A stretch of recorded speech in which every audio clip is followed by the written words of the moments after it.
బావగారు సుబ్బరాజు గారు వచ్చి సాక్ష్యం చెప్తారు, వినండి.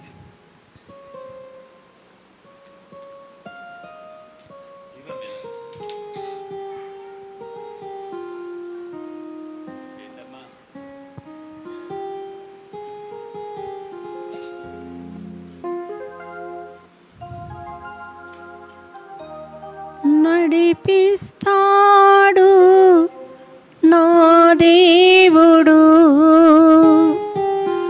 శ్రమలోనైనా నన్ను విడువడు.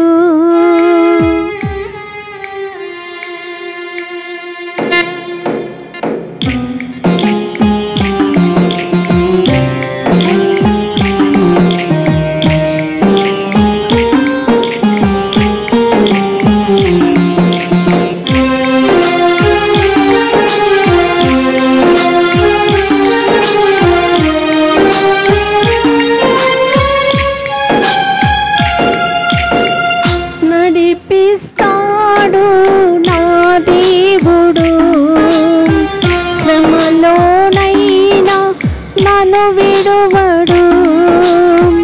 నడిపిస్తాడు నా దేవుడు, శ్రమలోనైనా నన్ను విడువడు.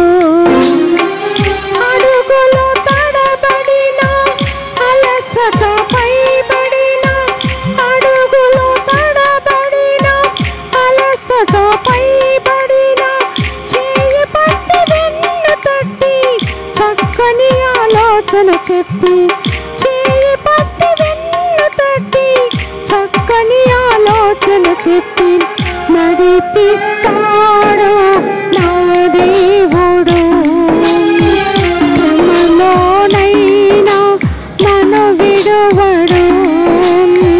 నడిపిస్తాడు నా దేవుడు, శ్రమలోనైనా నన్ను విడువడు.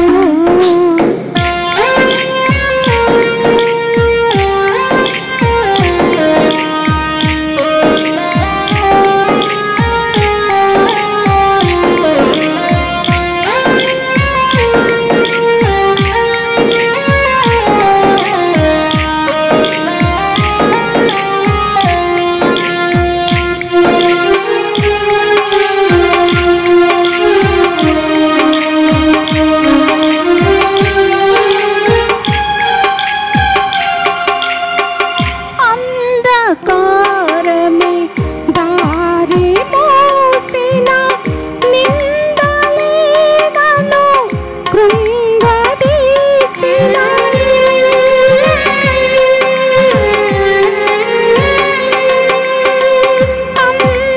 అంధకారమే దారి మోసిన, నిందలే నన్ను కృంగదీసిన,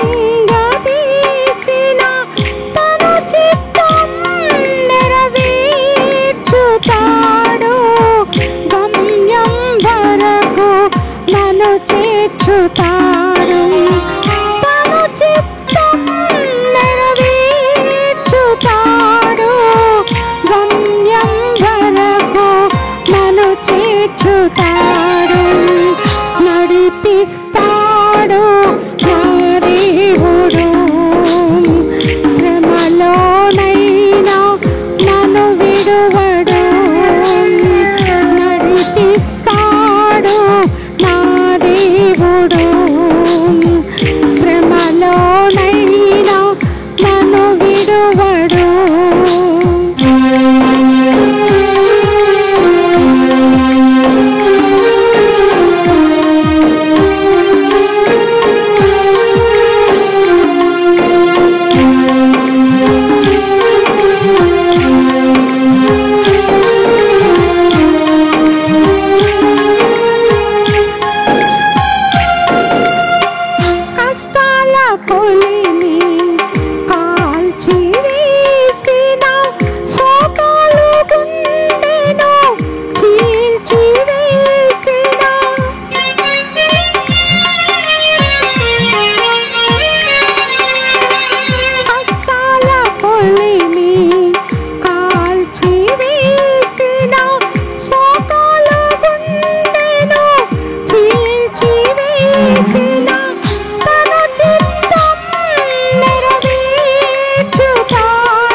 నడిపిస్తాడు నా దేవుడు. శ్రమలోనైనా నన్ను విడువడు. నడిపిస్తాడు నా దేవుడు. శ్రమలోనైనా నన్ను విడువడు.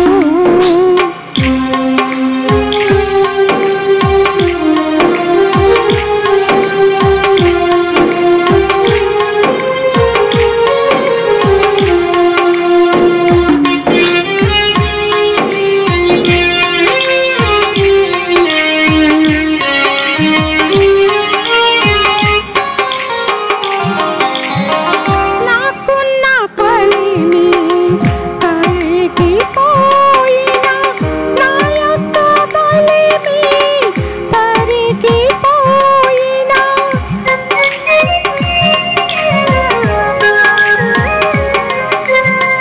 నాకున్న కలిమి కరిగిపోయినా, నా యొక్క బలిమి కరిగిపోయినా, తన చిత్తం నెరవేర్చుతాడు. గమ్యం వరకు నన్ను చేర్చుతాడు. తన చిత్తం నెరవేర్చుతాడు. గమ్యం వరకు నన్ను చేర్చుతాడు. నడిపిస్తాడు నా దేవుడు. శ్రమలోనైనా నన్ను విడువడు. నడిపిస్తాడు నా దేవుడు. శ్రమలోనైనా నన్ను విడువడు. అడుగులో తడబడినా, అలసట పైబడినా, అడుగులో తడబడినా, అలసట పైబడినా, చేయి పట్టి వెన్ను తట్టి చక్కని ఆలోచన చెప్పి, చేయి పట్టి వెన్ను తట్టి చక్కని ఆలోచన చెప్పి, నడిపిస్తాడు నా దేవుడు. శ్రమలోనైనా నన్ను విడువడు. నడిపిస్తాడు నా దేవుడు. శ్రమలోనైనా నన్ను విడువడు. దేవునికి స్తోత్రం. హల్లెలూయా. మరి నిజంగా దేవుడండి మనల్ని విడిచిపెట్టేవాడు కాదు. మన శ్రమలో బాధలో మనకి దేవుని సన్నిధి ఎప్పుడు కూడా తోడుగా ఉంటుంది. దేవునికి స్తోత్రం. మరి నాకు మొన్న ఎంజాయ్ చేసినప్పుడు ఈ పాటే నేను పాడుకుంటూ ఉన్నాను అనమాట. మనకి ఎన్నో కష్టాలు, నష్టాలు, ఇరుకులు, ఇబ్బందులు రావచ్చు, కానీ దేవుడు మనల్ని అసలు విడిచిపెట్టడండి. ధైర్యం కలిగి ఉండాలి. నిరీక్షణతో నా దేవుడు నా పట్ల ఏదో కార్యం చేయబోతున్నాడు అన్న నిరీక్షణ కలిగి మనం ఉండాలి. దేవునికి స్తోత్రం. మరి నాకు అసలు చాలా పిరికిదాన్ని, భయస్తురాల్ని, కానీ నాకు యాంజో చేస్తారని డాక్టర్ గారు చెప్పినప్పుడు కూడా దేవుడు నాకు ఎంతో ధైర్యాన్ని ఇచ్చాడు. భయపడలేదు. దేవునికి స్తోత్రం కలుగును గాక. మరి గోపీకృష్ణ గారు, అమ్మ మీకు యాంజియోగ్రామ్ చేయాలి అని అన్నప్పుడు నాకు అసలు ఎందుకో భయం అనిపించలేదండి. దేవునికి స్తోత్రం కలుగును గాక. మరి ఆ యాంజియో చేసేటప్పుడు కూడా ముందు నన్ను తీసుకెళ్ళిపోతే బాగుండు, ముందు నాకు చేస్తే బాగుండు. ఏంటో దేవుడు అంత ధైర్యాన్ని దేవుడు నాకు ఇచ్చాడండి. దేవునికి స్తోత్రం. ఎప్పుడు మన శ్రమలో, కష్టంలో మనల్ని దేవుడు విడిచిపెట్టడండి. దేవుడు ఎంతైనా నమ్మదగిన దేవుడు. మనం కూడా నమ్మకమైన వారుగా ఉండాలి. దేవునికి స్తోత్రం కలుగును గాక. మన శ్రమలో విడిచిపెట్టే దేవుడు కాదండి. దేవునికి స్తోత్రం కలుగును గాక. ఎన్ని శ్రమలు వచ్చినా మనల్ని దాటిస్తూనే ఉంటాడు. దేవునికి మహిమ కలుగును గాక. మరి నిజంగా మనము ఎప్పుడు కూడా మౌనంగా మన అంతరంగంలో మనం ఏదైనా బాధ కలిగినప్పుడు, శ్రమ వచ్చినప్పుడు, కష్టం వచ్చినప్పుడు ఆయన్ని స్తుతిస్తూ ఉండాలి. నా నోట ఎప్పుడు కూడా స్తుతి ఉంటుందండి. ఆయన స్తుతిస్తూనే ఉంటాను. నేను నడిచినా, మెట్లెక్కినా ఆయన స్తుతి నా నోట ఉంటుంది. దేవునికి స్తోత్రం కలుగును గాక. ఎంతైనా నమ్మదగిన దేవుడు మన దేవుడు. ఇలాంటి దేవుడు మనం కలిగి ఉన్నామంటే ఇది మన ధన్యత. ఈ ధన్యకరమైన జీవితము కడవరకు మనం కాపాడుకోవాలండి. దేవునికి స్తోత్రం. ఎక్కడ మనం పడిపోకూడదు, జారిపోకూడదు, తొట్టిల్లిపోకూడదు. దేవుని భయం కలిగి ఉండాలి. దేవునికి స్తోత్రం కలుగును గాక. మరి నా భర్తకు కూడా యాంజియోగ్రామ్ చేశారు, స్టంట్ వేశారు. దేవునికి మహిమ కలుగును గాక. మరి ఇక్కడికి మేము మీటింగ్స్కి వచ్చాం. మరి మా వినయమ్మ ద్వారా, డాక్టర్ సత్య గారి ద్వారా దేవుడు మరి ముందుగానే బయలుపరిచి మమ్మల్ని హాస్పిటల్కి నడిపించడం, టెస్టులు చేయించడం, అందులో మాకు ఇది ఉందని రావడం, అదంతా దేవుని యొక్క కృప. మేము మామూలుగా వెళ్ళిపోతే ఏముంది, ఏమో ఏ సమయానికి ఎలా ఉందేమో తెలీదు. నిజంగా దేవునికి మహిమ కలుగును గాక. ఎంత గొప్ప కార్యం జరిగింది అంటే అండి, అదే దేవుడు మన పట్ల ఎన్నో ఆశ్చర్య కార్యాలు, అద్భుత కార్యాలు చేస్తాడు. ఇది నిజమే, అద్భుతమే, ఇది నిజమే, ఆశ్చర్యమే. దేవునికి స్తోత్రం కలుగును గాక. మరి హైదరాబాద్ రాజమండ్రి అంటే చాలా దూరం, 7 hours పడుతుందండి, 7-8 hours పడుతుంది కారులో రావాలంటే. మరి నిజంగా దేవుడు ఎంతో గొప్ప కార్యం మా పట్ల చేశాడు. మాకు ధైర్యాన్ని ఇచ్చాడు, బలంనిచ్చాడు, శక్తినిచ్చాడు. దేవునికి మహిమ కలుగును గాక. మరి పాస్టర్ అమ్మ గారు ఎంతగానో మరి మాతో ఉండి మమ్మల్ని ఎంతగానో ప్రోత్సహిస్తూ, బలపరుస్తూ, ప్రార్థనలు చేస్తూ ముందుకు నడిపించారండి. వారికి కూడా నా ధన్యవాదాలు తెలియజేస్తున్నాను. పాస్టర్ అమ్మ గారు కూడా నా ధన్యవాదాలు. దేవునికి స్తోత్రం. వినయమ్మకి, సత్య గారికి కూడా నా వందనాలు తెలియజేస్తున్నాను. మా అందరి కోసం మీరందరూ కూడా ప్రార్థన చేసినందుకు మీ అందరికీ కూడా ప్రభు పేరట వందనాలు తెలియజేస్తున్నాను. ఈ కొద్ది మాటలు దేవుడు దీవించి ఆశీర్వదించును గాక. ఆమేన్.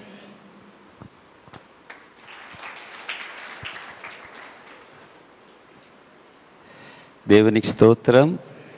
అసలు ఎవరు ఊహించకుండా కొన్ని సంఘటనలు మన జీవితంలో జరిగిపోతాయి. అమ్మ అక్కడ ఎవరో మాట్లాడుకుంటున్నారు, అసలు మీరు కుర్చీలు లైన్లోంచి ఎందుకు జరుపుకున్నారు? వెనక్కి తప్పు, క్రమంలో కూర్చోవాలి, వెనక్కి వేసుకోకూడదు.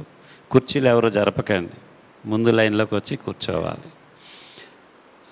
విషయం ఏంటంటే వాళ్ళ నోటితో చెప్తే బాగుంటుందని నేను చెప్పట్లేదు. అద్భుతం ఏంటంటే శనివారం పోయిన మంగళవారం మనకు మీటింగ్స్ ధవళేశ్వరం నుంచి కారులో వాళ్ళతో పాటు ఇంకో బాబుని తీసుకుని ప్రయాస అనుకోకుండా ప్రతి సంవత్సరం నేను ఎలాగుంటాం మనకు తెలియదు, కానీ షాద్నార్ మీటింగ్స్ ఒక్కసారి కూడా మిస్ అవ్వలేదండి. హల్లెలూయా.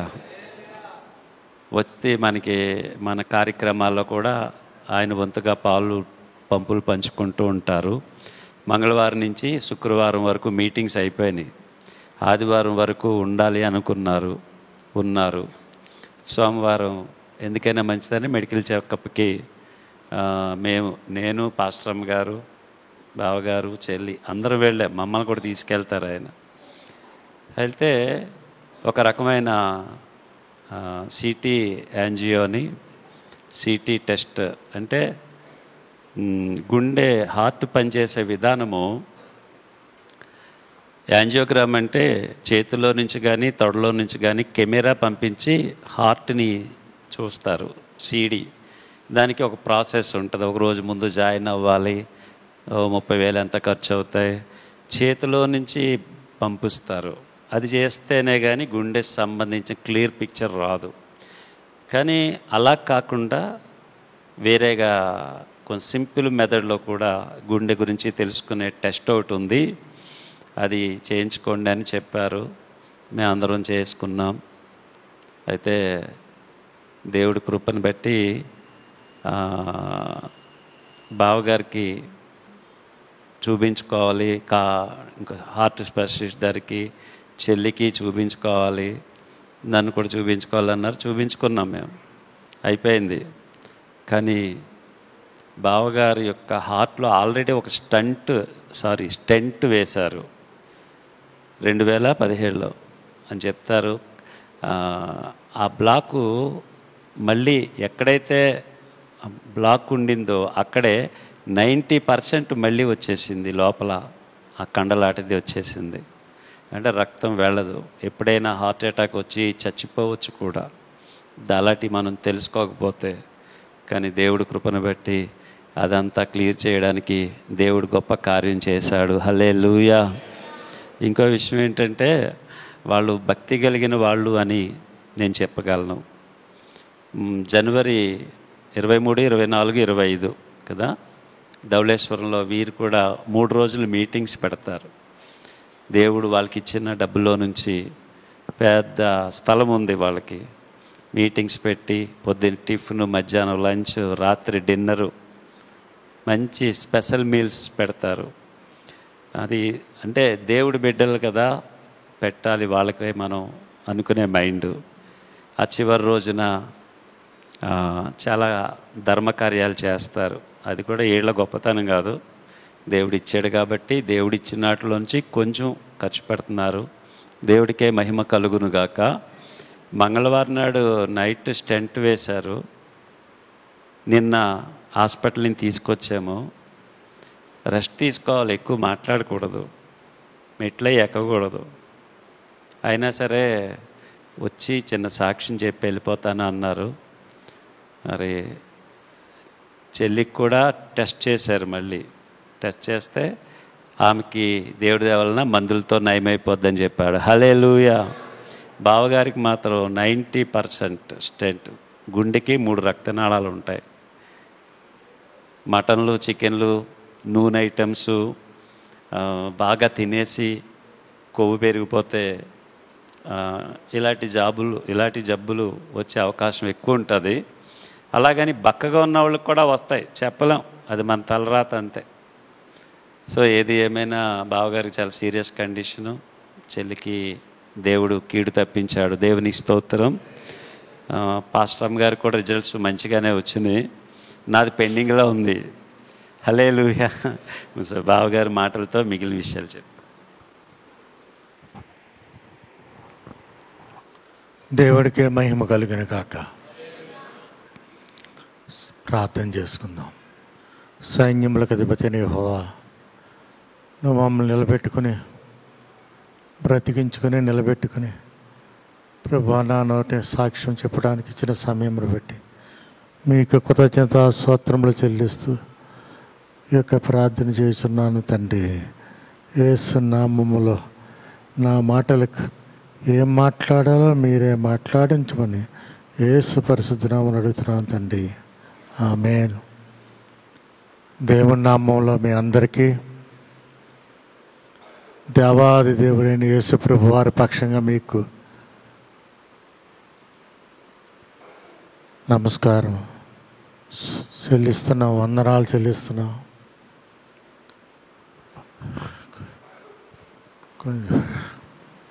ప్రభా, ఈ దినము నువ్వు ఇచ్చినటువంటి దినము. ఈ దినము చూడని వారు ఎంతోమంది కలరు. నాకు ఇచ్చినటువంటి ప్రాణభిక్ష బట్టి యెహోవాను స్తుతించక మానకూడదు. యెహోవా యేసయ్య నాకు ఇచ్చినటువంటి మరి యొక్క జన్మ, ఇది మరి యొక్క జన్మ. అవి ఉంటాయో లేదో నాకు తెలియదు, బైబిల్ ప్రకారంగా లేవు. కానీ యేసయ్య నాకు మరలా జీవము పోసాడు. I am not expected.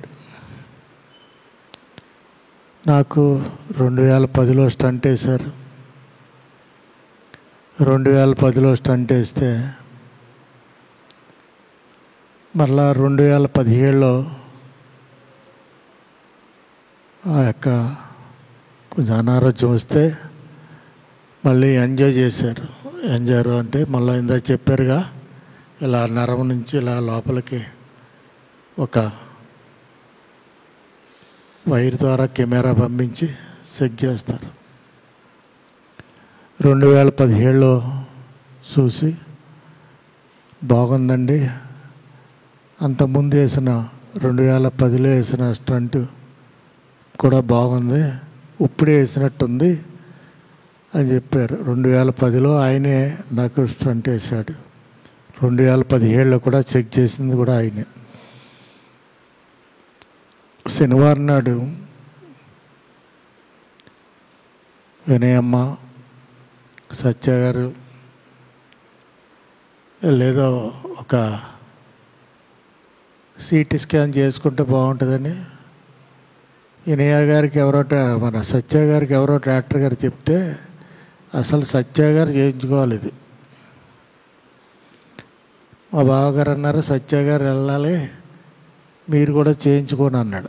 అప్పుడు అన్నాను, సత్య గారు, నువ్వు, నేను, మా చెల్లి, మీ చెల్లి కూడా సిటీ స్కాన్ చేయించుకుందాం, మంచిది అని అనుకున్నాం. అంటే సరే బావ అన్నాడు ఆయన. సరే, మీటింగ్ శుక్రవారంతో అయిపోయింది. శనివారం నాడు సిటీ స్కాన్ చేయించుకుని ఆదివారం ఆరాధన చూసుకుని మధ్యాహ్నం వెళ్ళిపోవాలన్నది ఒక ప్లాన్. నాకేం ఉండదన్నది నాకు ఒక కాన్ఫిడెన్స్. ఎందుకంటే 2017లో చూశాడు కదా, అంచేత నాకు ధైర్యం. 2017లో బాగానే ఉందన్నాడు, ఇప్పుడు కూడా పెద్ద ప్రాబ్లం ఉండకపోవచ్చు అనుకున్నా.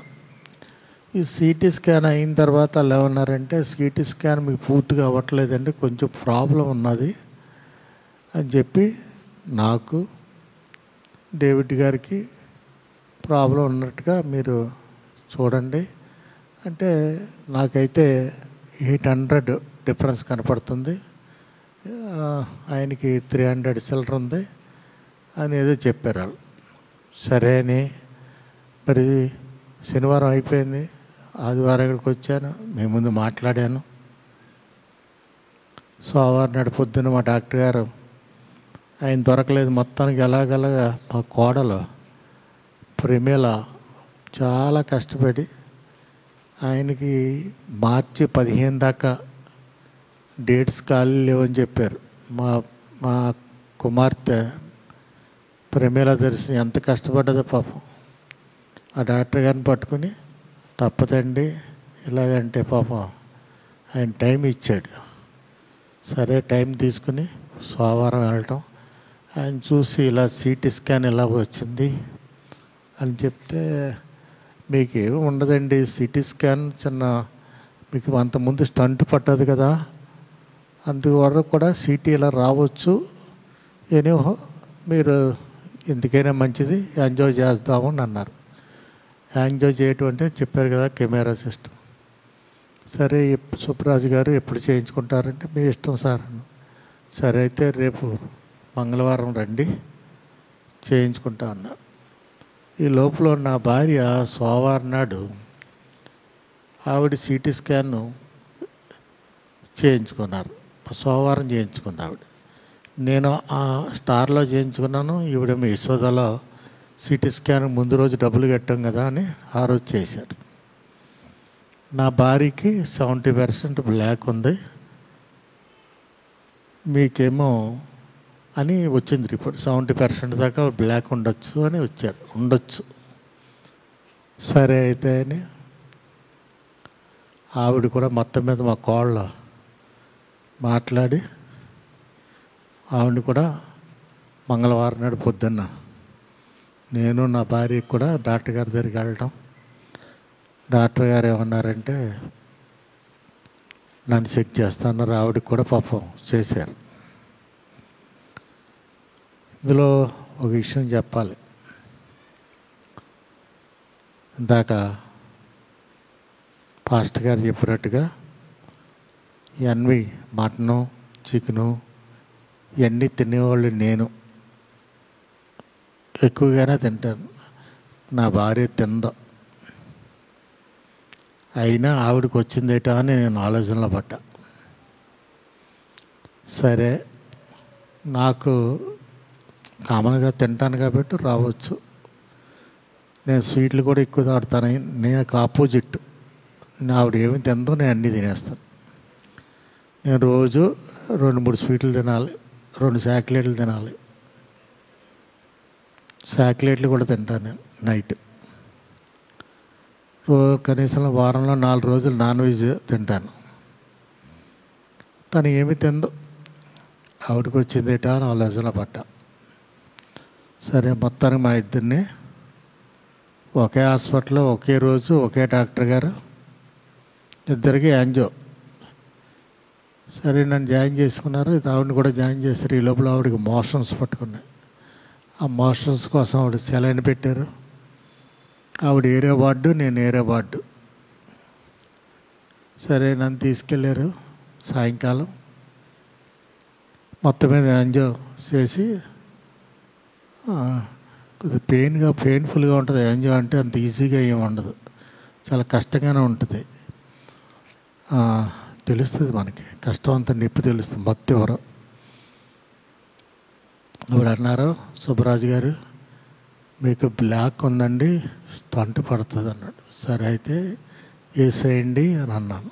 సరే మా అబ్బాయితో మాట్లాడారు, డేవిడ్ గారు, మా అబ్బాయి వీళ్ళంతా బయట ఉన్నారు, మా బావగారు సుదర్శన్ గారు, ఈ బ్యాచ్ అంతా ఉన్నారు. చూసి మాట్లాడుకొని వేసేయడానికి వాళ్ళు నిర్ణయం తీసుకున్నారు. 90% బ్లాక్, ఒక వాళ్ళలో 90% మూసిపోయింది. ఎప్పుడైనా హార్ట్ అటాక్ వస్తే ఇంకంతే, ఇంక తర్వాత ఛాన్స్ ఉండదు. ఎందుకంటే ఇంకా అంత బ్లాక్ ఉన్నప్పుడు ఇంకా ఇంకా అవకాశం ఉండదు. సరే అని ఏదో మొత్తం మీద తంటాలు పడి పూర్వం వేసిన స్టంట్లోనే బ్లాక్ వచ్చింది. అంచేత చాలా కష్టపడి పాపం రమేష్ గారు, ఆయనతో దేవుడు ఉన్నాడు. నాకు వైద్యుల్ని దేవుడు ఆయన జ్ఞానం ఇచ్చాడు, కానీ వైద్యులకి మనం చాలా గౌరవం ఇవ్వాలి, వాళ్ళకి నమస్కారం చేయాలి. ఎంత డబ్బు ఇచ్చినా ప్రాణము కొనలేము. వైద్యులు అన్నవాడు చాలా కష్టపడి మన కోసం చాలా తపన కష్టపడతాడు. ఏదో రకంగా ఈ రోగిని బతికించాలన్నదే వాళ్ళకి లక్ష్యం. గంటం పావు పట్టిందండి నాకు స్టంట్. గంటం పావు చేశాడు ఆయన, చాలా కష్టపడ్డాడు. చూస్తున్నాను, నాకు వినబడుతున్నాయి మాటలు. వాళ్ళు లోపల ఆపరేషన్ థియేటర్లో, నేను ఆపరేషన్ బల్ల మీద ఉన్నాను. వాళ్ళు మళ్ళీ చేయటం, మళ్ళీ ఎలా వాళ్ళు ఏదో ఆ లాంగ్వేజ్ నాకు తెలదు, కానీ కంప్యూటర్ల ముందు ఒకళ్ళు కూర్చొని 2-3 ఉన్నారు, ఈయన దగ్గర 4-5 ఉన్నారు, చుట్టూ జనం ఉన్నారు. మొత్తం మీద గంటం పావు పట్టింది. అయిపోయిన తర్వాత ఇంక ఇలాగ అవట్లేదు, ఏమైనా చేస్తారేమో, అవదంటారేమోనో భయం పట్టుకుంది నాకు లోపల. అంత తేపు చేస్తున్నారేంటి అని అనుకున్నాను. నాకు కోరిక అప్పుడు అనుకున్నాను, సర్లే నాకేమైనా పర్లేదు, నా భార్య బాగుండాలి, నాకంటే ఆవిడ బాగా చిన్నది కదా, 7 సంవత్సరాల జీవితంలో నేను చూడవలసిన అన్నీ చూసేసాను. చేయదగ్గదంతా కూడా చేశాను.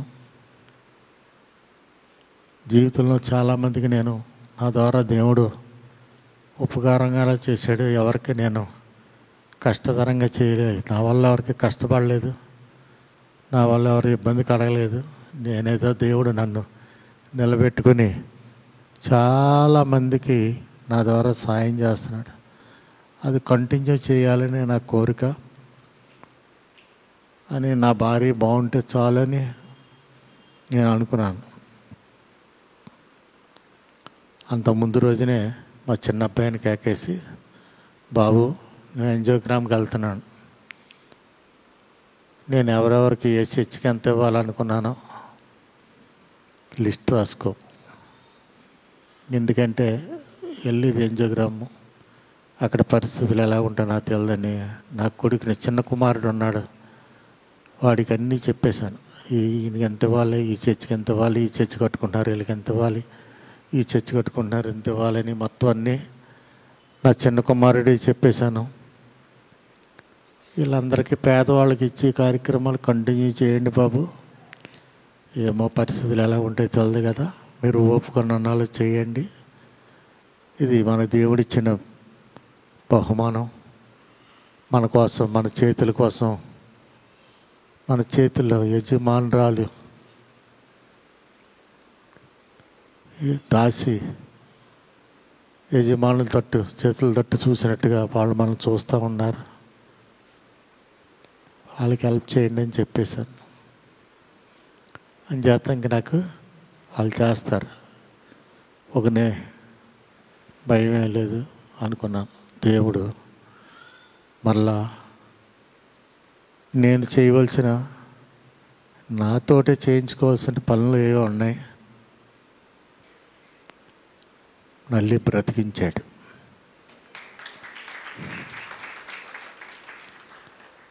ఎందుకు చెప్తున్నానంటే, ఎందుకు బతికించాడు అంటే, బతికించే ఉద్దేశం లేకపోతే 90% బ్లాక్ వచ్చిన తర్వాత టెస్టింగ్కే వెళ్ళటం, అదేదో నాకు ఏమి ప్రాబ్లం లేదు, ఏ ప్రాబ్లం లేక ఉట్టినే టెస్టింగ్కి వెళ్తే నాకేదో ప్రాబ్లం ఉండి వెళ్ళలేదు, నాకేం నొప్పి లేదు, పోటు లేదు, ఏమి లేదు, ఉట్టినే వెళ్ళాను. ఉట్టినే వెళ్ళి టెస్ట్ చేయించుకున్నాం అంతే. అంటే నన్ను బతికించాలని దేవుడికి ఒక సంకల్పం. లేకపోతే ఉట్టినే ఎందుకు వెళ్తాడు? ఉట్టినే వెళ్ళటానికి దేవుడు ఒక వీళ్ళందరినీ ఆయుధాలుగా వాడుకున్నాడు. డేవిడ్ గారిని, సత్య, వినయ, వీళ్ళందరినీ వాడుకుని నన్ను తీసుకెళ్ళాడు. అంతే, ఏమీ లేదు. అసలు మామూలుగా అయితే వెళ్ళను, అసలు ప్రోగ్రాంలో లేదు. నేను మేము అనుకున్నట్టు ఏప్రిల్లో కానీ మేలో కానీ సరే ఫారెన్ టూర్ వెళ్ళే ముందు వచ్చి చేయించుకుందామని అనుకున్నాను అంతే. మా ఇంట్లో వాళ్ళు అందరూ అది అప్పుడు అనుకున్నాం, అసలు ప్రోగ్రాం లేదు. అందుకే ఈ రమేష్ గారు డాక్టర్ గారి యొక్క ఆయన యొక్క అపార్ట్మెంట్ కూడా మనం తీసుకోలేదు, అది వెళ్ళే ఉద్దేశం లేదు కదా. కాకపోతే దేవుడు నన్ను అలా తీసుకెళ్ళి, నువ్వు వెళ్ళిపోకూడదు, నా దగ్గర రాకూడదు, ఇంకా టైం ఉంది నీకు, ఇంకా కొద్ది రోజులు నువ్వు చేయవలసిన కార్యాలు ఉన్నాయి అన్నట్టుగా దేవుడు నాకు అనిపించి మళ్ళా బ్రతికించుకున్నాడు. ఈ సాక్ష్యం దేవుడికి మహిమ కలగాలని చెప్తున్నాను. ఇది సత్యము. ఎవరు బతికించండి నన్ను? ఆయన ఇచ్చిన ప్రాణము, ఆయన దానం చేసిన ప్రాణం ఇది. సరే, ఎన్నాళ్ళున్నా ఉండొచ్చు. ఇంకో విషయం,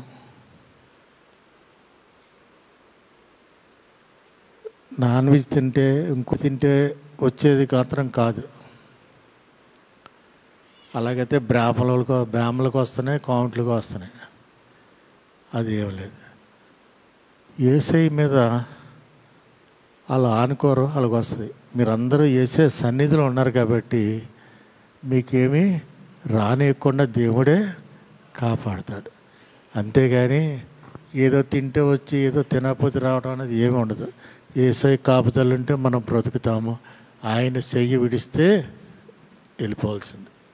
ఆయన నా చేతులను పట్టుకుని నన్ను బ్రతికించిన దేవుడికే స్తోత్రం కలిగిన కాక. ఈ చిన్న సాక్ష్యం దేవుడు దీవించిన కాక. ప్రార్థన చేసుకుని, సైన్యములకు అధిపతి యేసయ్య, ఇచ్చినటువంటి ప్రాణం నీది దానమండి. యేసుప్రభును ఆ చేతిని పట్టుకున్నావు తండ్రి, నన్ను బ్రతికించుకున్నావు దేవా. నీ చిత్తంలో ప్రభా నేను చేయవలసిన పనే ఉన్నా నా ద్వారా చేయించుకోవడానికి మీరు సంసిద్ధులు కాబట్టి నీ చేసిన పనిలో నన్ను పరిపూర్ణంగా ఉన్న కాలము మంచిగా వాడుకోమని, నీ శక్తి గల హస్తాలు నన్ను విడిచిపెట్టకుండా కాపాడమని, నీ దీవెన మా అందరిపై ఉంచమని మరి ఒక్కసారి ఈ సత్యలో నా తండ్రి మరి మరలా ఉపవాస కూడికలకు రావాలి. మరలా ఈ సంఘంతో మేము కలిసి సంతోషంగా ప్రభా ఆనందించేటువంటి శక్తిని మా అందరికీ నీ ప్రాణము ఆయుష్కాలమును దయచేయమని సర్వలోక రక్షకుడు యేసయ్య నామమున అడుగుతున్నాం తండ్రి. ఆమేన్, ఆమేన్. అందరికి వందనాలు. థ్యాంక్స్.